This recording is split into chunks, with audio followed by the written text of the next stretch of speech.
All right, so set the foundation for us. What are we seeing right here? So what we're seeing right now is Iacon. This is the home city of the Autobots. And we were really excited to create this environment because Hasbro's never really let anyone go to Cybertron in this full detail, this 3D realization.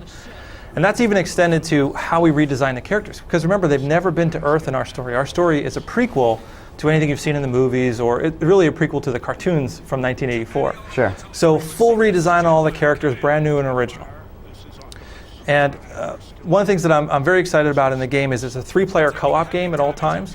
So you can play with 2 AI buddies, but you can also be playing with 2 real friends. Drop in, drop out co-op. So the story that's happening right now is that there are 2 separate campaigns, Autobot and Decepticon. In the Autobot campaign, Optimus is not the guy in charge. And in fact, people just call him Optimus, not even the Optimus Prime that we know from the movies. Okay. So we're going to follow his path as he goes through defending Cybertron and ultimately making some very tough decisions. And where we finish with him is he realized that he is the Prime, he is Optimus Prime. The other thing that I've been very excited about with this project is that, again, as we were talking about not being tied to a movie, the core foundation of this game is actually the gameplay, which we then layered Transformers on top of.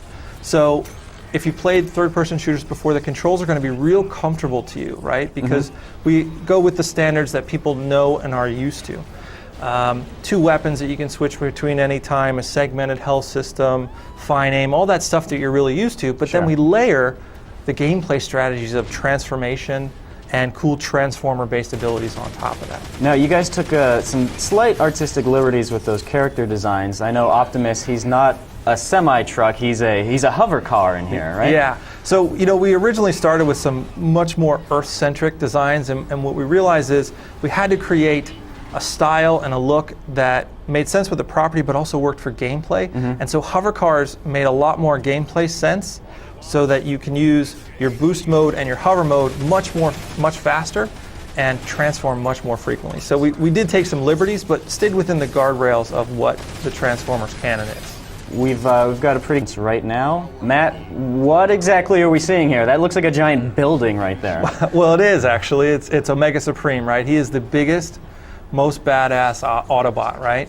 He is who we've been dealing with for the whole level before this, right? Not just a kind of one insular boss battle, but bosses in this game are huge, and not just kind of in the story, but also physically very large, right? We have got a big boss on the other side too. And so the boss battles are all about kind of hammering on this big giant dude. He's destroying the world, using my abilities, and oftentimes you really need to utilize your vehicle mode to avoid damage or to do special things within the level. So that's your look at the War for Cybertron campaign. Other team, they can use a repair ray. They've got an ability that's called Drain. They can steal health from other people. What amazing power!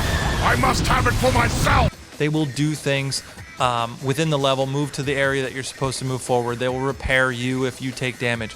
But you don't issue commands to them. They're actually, in and of themselves, pretty intelligent. Where it hits a whole nother level of fun is co-op. And so I can play with up to 3-player co-op in every single level, even the boss fights. How are we supposed to get through that armor plating? Stop whining and start shooting right now! The competitive component of multiplayer is where we've logged the thousands of hours of play testing, right? We're using the Unreal Engine, which is a great engine for multiplayer. We've been about multiplayer since the beginning. We're grounded. I think Gears of War is a fantastic game, and they've got great. The most important thing for us was starting on core gameplay concepts, how it feels, the controller under your thumb, good frame rate, good controls, snappy targeting, all that kind of stuff was where we started, and then onto that we layered the Transformer elements. You can be a vehicle at any time, right? So it changes the way you're going to think about how to play in a third-person action game, right? Because you can be that vehicle and be across the map in a split second, it changes flanking, it changes how you have been at war with the Decepticons for millions of years. But this is well before they ever come to Earth, right? We're going to tell the story that the last waning moments of their civil war, Autobot versus Decepticon. Certain elements about Optimus that make him Optimus, the big chest, right, the pointy ears, all that other stuff has to be there in every version of him. But then we wanted to find our own way, this kind of style and design that's a bit nostalgic, but also modern. Let's talk a little bit about just kind of have their own very different way of thinking things because you've got that vertical element within it. But tanks are big and beefy and strong, right? Cars are nimble and fast. They've all got individual weapons and special abilities that are tied intimately to those characters. So trucks, for example, is one great example, have this ram ability. Over the short distance, they're actually the fastest vehicle that we have, and if you get in their way of the Autobots. When we start out, he's not the guy in charge. He's not Optimus Prime. But when we finish, he's fully invested in his destiny of being the leader of the Autobots. And he takes them from a very hopeless place to a place of hope. Desire to rule Cybertron. But, you know, Megatron is not evil just for the sake of being evil. He believes he's doing the right thing. He is trying to reset Cybertron back to what he would call the Golden Age. And so he's willing to, the philosophy he took was only pick the ones that service the story and make sure then do them justice. So that's why we didn't spread ourselves too thin with quintessens or, you know, pretenders or all. I mean, there's a huge way that we could go. The way I approach it with my team when they come up with all these great ideas.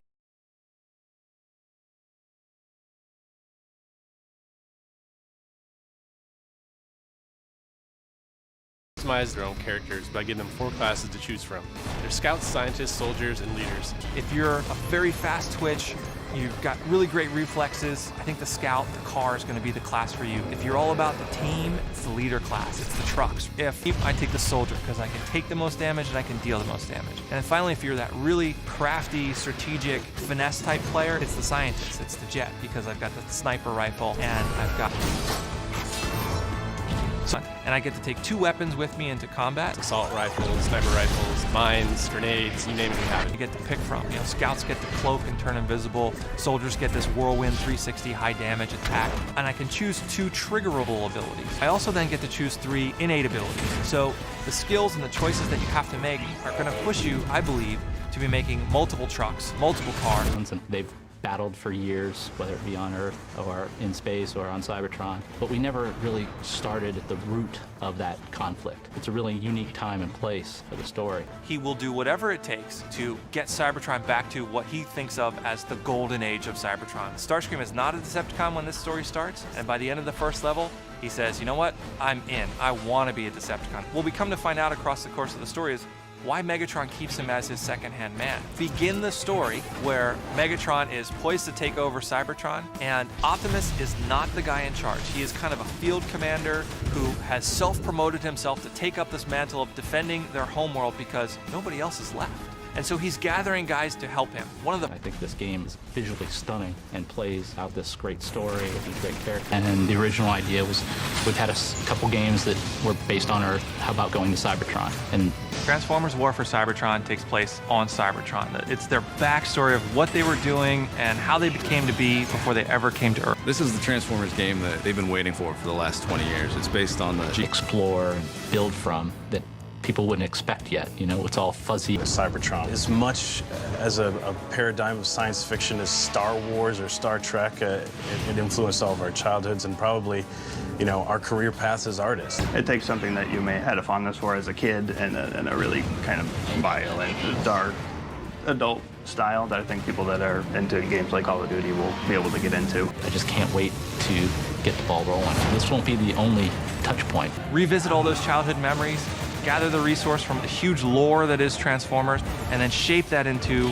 basically a brand new vision of what Transformers are in a way that people haven't seen before.